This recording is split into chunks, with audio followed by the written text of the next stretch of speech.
Şərikim yoxdur bu qəm məclisi cahanda mənim. Anlamaz cümlə cahan, tək çəkirəm dərdlərimi. Gülüşüm güldürər insanları, gülsəm nəyəsən? Gülməz heç qəmgin olan, tək çəkirəm dərdlərimi. Etmirəm ahı fəqan, tək çəkirəm dərdlərimi. Etmirəm əsla bəyan, tək çəkirəm dərdlərimi. Etmirəm ahı fəqan, tək çəkirəm dərdlərimi. Etmirəm əsla bəyan, tək çəkirəm dərdlərimi.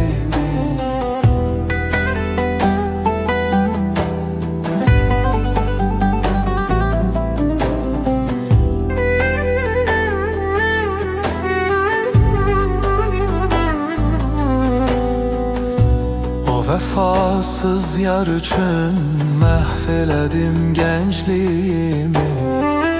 Qəlb evin etdi talan, tək çəkirəm dərdlərimi. Nə bilirlər ki mənim hər gecələr çəkdiyimi. Heç kimə olmaz əyan, tək çəkirəm dərdlərimi. Etmirəm ahı fəqan, tək çəkirəm dərdlərimi. Etmirəm əsla bəyan, tək çəkirəm dərdlərimi. Etmirəm ahı fəqan, tək çəkirəm dərdlərimi. Etmirəm əsla bəyan, tək çəkirəm dərdlərimi.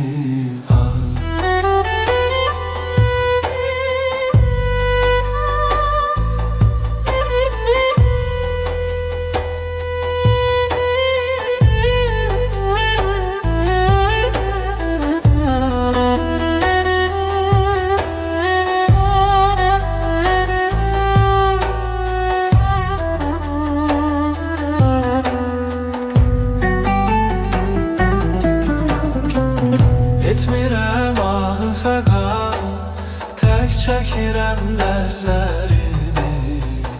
Etmirəm əsla bəyan, tək çəkirəm dərdlərimi.